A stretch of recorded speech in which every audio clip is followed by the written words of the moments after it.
तुम बहुत खूबसूरत हो, आंखों में काजल लगाया करो। तुम बहुत खूबसूरत हो, आंखों में काजल लगाया करो। मैं तो कहता हूँ आंखों में काजल ही नहीं, गले में नींबू मिर्ची और चप्पल भी लगाया करो। Hello everyone, welcome to my channel GGL maths. आज के তোমাদেরকে इंटरसेप्ट থিওরেম পড়াবো class 9 standard.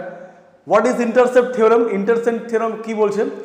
Intercept theorem states that if a transversal line meets three or more parallel lines, মানে suppose L1 L2, this is a transversal, and the line AB, the line CD and the line EF, these three lines are parallel to each other। মানে কি বলছে, কোনো একটা transversal যদি 3 or more parallel লাইনের সাথে equal intercept form করে, than any other line cutting them will also make equal intercept. Got it? So what is intercept theorem? Intercept theorem is if a transversal line L1 L2, or if a transversal line L1 L2 meets equal intercept with 3 or more parallel lines, then any other line cutting them will also make the equal intercepts. This is the intercept theorem. Okay, তো এখানে আমাদের given কি আছে? আচ্ছা, given প্রুফটা start করার আগে সবাইকে একটা কথা বলবো যে তোমরা এখনও যারা আমার চ্যানেলটিকে সাবস্ক্রাইব করোনি, চ্যানেলটিকে অবশ্যই সাবস্ক্রাইব করবে। যদি থিওরেমের প্রুফটা ভালো লাগে, বুঝতে যদি পারো, অবশ্যই একটা লাইক করবে, একটা কমেন্ট করবে, আর পারলে একটু শেয়ার করবে ভিডিওটিকে। ঠিক আছে? তো চলো তাহলে স্টার্ট করা যাক আজকের প্রুফটা। আমাদের গিভেন কন্ডিশন কি আছে? AB, CD and EF, these three lines are parallel, and the line L1 L2 makes equal intercept with these three parallel lines. Okay, here M1 M2 is another line. This line, or this is called the transversal, meets with this parallel line, with these three parallel lines at the point B, at the point D and at the point F. We have to prove that BD, the intercept BD and the intercept DF, these two intercepts are equal. We have to prove this. This is the intercept theorem. Okay, so let's start this proof. Given AB parallel, CD parallel, EF, this is our given condition. Okay, and the transversal L1 L2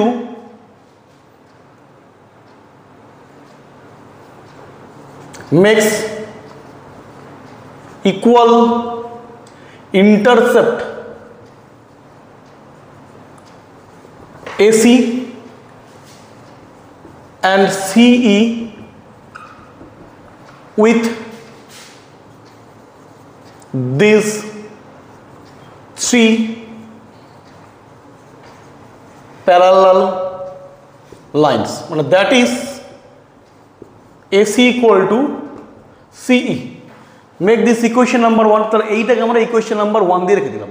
ঠিক আছে? Let M1 M2 is another line. Let M1 M2 be another line meets with these parallel lines at B, D and F. This is D. To prove, what is to prove? To prove BD equal to DF. তো আমাদের কি প্রমাণ করতে হবে? আমাদেরকে প্রমাণ করতে হবে the portion BD, the part BD or the intercept BD and the intercept DF both are equal. এইটা আমাদেরকে প্রমাণ করতে হবে। এইটা কী করে প্রমাণ করব? তো এইটা প্রমাণ করার জন্য আমাদেরকে একটা কনস্ট্রাকশন করতে হবে। কনস্ট্রাকশনটা কী বলতো? কনস্ট্রাকশনটা হচ্ছে এখন আমরা এ পয়েন্ট দিয়ে আর সি পয়েন্ট দিয়ে এই বিএফ এর বা M1 M2 লাইনের প্যারালাল করে লাইন ড্র করবো, ঠিক আছে? তাহলে এ পয়েন্ট থেকে আমরা একটা প্যারালাল লাইন ড্র করছি। হ্যাঁ, এ পয়েন্ট থেকে আমরা একটা প্যারালাল লাইন কার সাথে? M1 M2-র সাথে প্যারালাল হলো না ঠিকঠাক, ড্র করছি, ঠিক আছে? এরকম, ওকে? মোটামুটি এটা একটা প্যারালাল লাইন। আচ্ছা,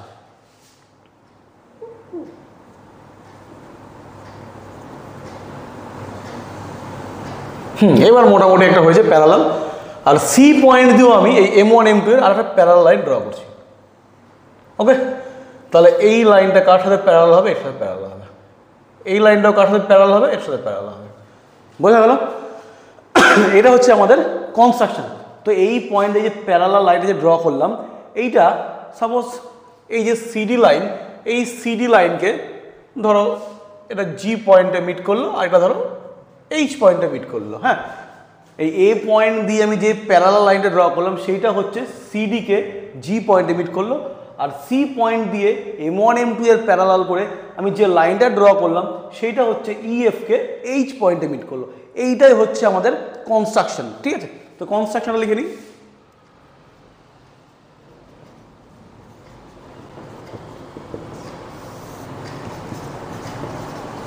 Draw AG parallel M1 M2 and CH parallel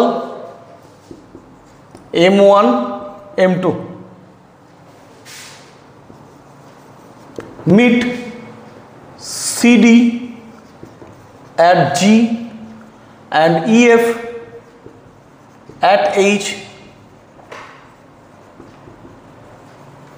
respectively, যেগুলো কিনা সিডি কে জি পয়েন্টে আর ইএফ কে এইচ পয়েন্টে মিট করলো, ঠিক আছে?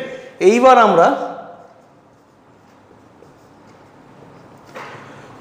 প্রুফে চলে আসছে। প্রুফটা কি দেখো, এই লাইনটা হচ্ছে M1 M2-র সাথে প্যারালাল, আবার এই লাইনটা হচ্ছে কি M1 M2-র সাথে প্যারালাল। তার আমরা কি বলতে পারি? এই দুটো লাইন মিউচুয়ালি তাহলে প্যারালাল হয়ে যাবে। হ্যাঁ, since AG parallel M1 M2 and CH parallel M1 M2, so AG parallel CH এইটাকে একটা নাম্বার দিয়ে আমরা রাখলাম, ঠিক আছে? এইবার হচ্ছে চলে আসি আমরা এবার দেখাবো কি, আমরা এবার দেখাবো হচ্ছে এই যে দুটো ট্রায়াঙ্গেল না, এই দুটো ট্রায়াঙ্গেল কি হবে? কনগ্রুয়েন্ট হবে। হ্যাঁ, এই দুটো ট্রায়াঙ্গেল কি হবে? কনগ্রুয়েন্ট হবে। আচ্ছা আর একটা জিনিস আমরা অবশ্যই বলতে পারি। আমরা কি বলতে পারি দেখো এখানটাতে, যে এটা প্যারালাল, আবার এটা প্যারালাল, তাই তো? আমাদের কনস্ট্রাকশন তো ওটাই, এটাই তো আমাদের কনস্ট্রাকশন। আমাদের কনস্ট্রাকশন এটাই যে এটা প্যারালাল, এটা প্যারালাল। তাহলে আমরা কি বলতে পারি? এটা একটা প্যারালেলোগ্রাম। অপোজিট সাইডগুলো যদি প্যারালাল হয় তাহলে সেটা একটা প্যারালেলোগ্রাম হয়। হ্যাঁ, তাহলে এই এ জি ডি বি এটা একটা কোয়াড্রিল্যাটারাল। এই কোয়াড্রিল্যাটারালের এই সাইড প্যারালাল অ্যান্ড এই সাইড প্যারালাল, তাহলে বলতে পারি এটা একটা প্যারালেলোগ্রাম। সিমিলারলি আবার এই যে কোয়াড্রিল্যাটারাল আছে CHFD, এই কোয়াড্রিল্যাটারালও এই সাইডটা প্যারালাল, এই সাইডটা প্যারালাল, এই সাইডটা প্যারালাল, এই সাইডটা parallel, opposite sides are parallel. তাহলে কি বলতে পারি? এইটাও একটা প্যারালেলোগ্রাম হবে। তাহলে আবার আমরা কি জানি? প্যারালেলোগ্রামের অপোজিট সাইডসগুলো কি হয়? ইকুয়াল হয়, তাই তো? তাহলে এইটা আর এইটা কি হবে? প্যারালেলোগ্রাম হবে। আর প্যারালেলোগ্রাম হলে কি হবে? এই সাইড আর এই সাইড ইকুয়াল হবে। আর এটা যদি প্যারালেলোগ্রাম তাহলে এই সাইড আর এই সাইডও ইকুয়াল হবে, তাই তো? তাহলে আমরা কি বলতে পারছি? আমরা বলতে পারছি এটার সাথে এটা ইকুয়াল, আর মানে এজির সাথে বিডি ইকুয়াল, আর সিএইচ এর সাথে ডিএফ ইকুয়াল, এইটা আমরা বলতে পারছি। কিন্তু এখনও কিন্তু আমরা বলতে পারছি না যে বিডি আর ডিএফ ইকুয়াল, তাই না? তো তাহলে প্যারালেলোগ্রামের কন্ডিশনটা লিখে নিই। In quadrilateral AG DB, AG DB, AB parallel GD and AG parallel কি বিডি।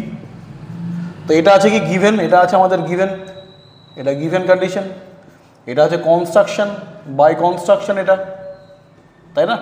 তাহলে কি বলতে পারি, therefore A G DB is a parallelogram.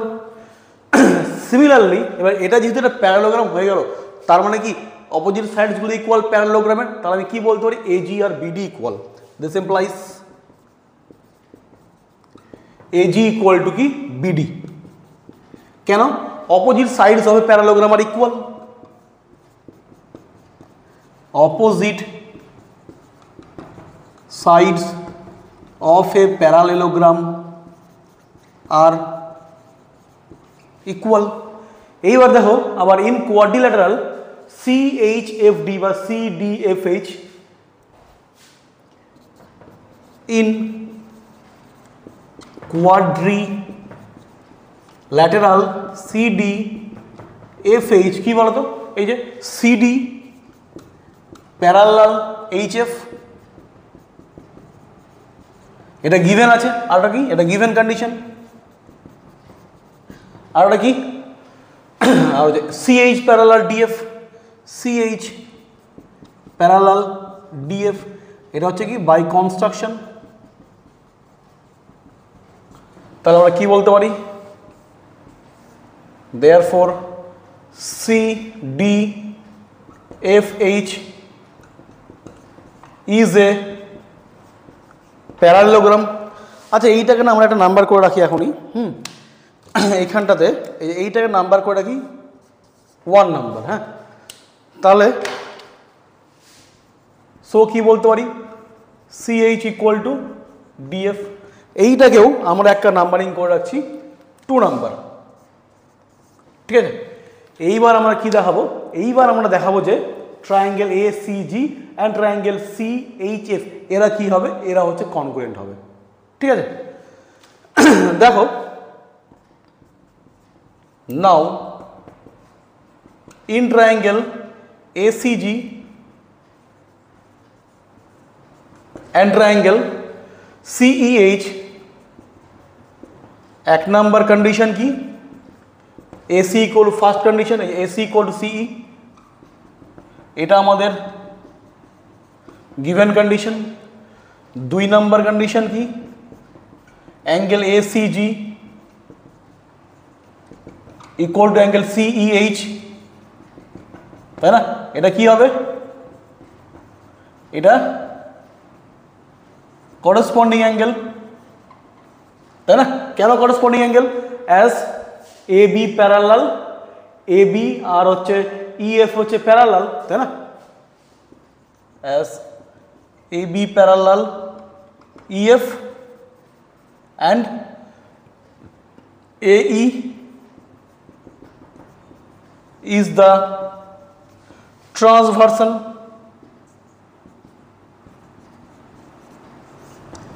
3 number condition কি, 3 নাম্বার কন্ডিশন হচ্ছে এই যে আমি এই অ্যাঙ্গেল আর এই অ্যাঙ্গেল ইকুয়াল পেলাম, করসপন্ডিং অ্যাঙ্গেল যেমন হলো, সিমিলারলি আমি কি বলতে পারি যে এই অ্যাঙ্গেল আর এই অ্যাঙ্গেল ইকুয়াল। কেন ইকুয়াল, এরাও করসপন্ডিং অ্যাঙ্গেল, কেন, এই যে এই লাইন আর এই লাইন প্যারালাল আর এটা হচ্ছে ট্রান্সভার্সাল, তাই না? তাহলে কি বলতে পারি angle CAG, angle CAG equal to angle ECH, ECH এরাও হচ্ছে করসপন্ডিং অ্যাঙ্গেল। অ্যাজ কি হবে, এই যে AG parallel CH, AG parallel CH and L1 L2 is transversal।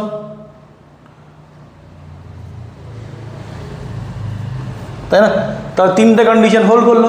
এবার 3টে কন্ডিশন যদি হোল্ড করে যায় তাহলে আমরা কি বলতে পারি, তাহলে আমরা বলতে পারি যে এই দুটো ট্রায়াঙ্গেল কি হবে, কনগ্রুয়েন্ট হবে। তাহলে আমরা বলতে পারি এখন therefore triangle ACG, congruent triangle CEH condition কি হবে, কোন কন্ডিশন এটা congruent, এই angle equal are the side এই সাইড আর এই side equal, included between this to angle, the side included between this to angle is also equal. তাহলে এরা angle side angle property দিয়ে এরা কিন্তু কনগ্রুয়েন্ট হয়ে গেল। তাহলে এইবার যেহেতু এই অ্যাঙ্গেল আর এই অ্যাঙ্গেল ইকুয়াল, তাহলে এই অ্যাঙ্গেলের অপোজিট সাইড এজি আর এই অ্যাঙ্গেলের অপোজিট সাইড সিএইচ এরাও তাহলে ইকুয়াল হবে। কেন ইকুয়াল হবে? Corresponding sides. So AG equal to CH,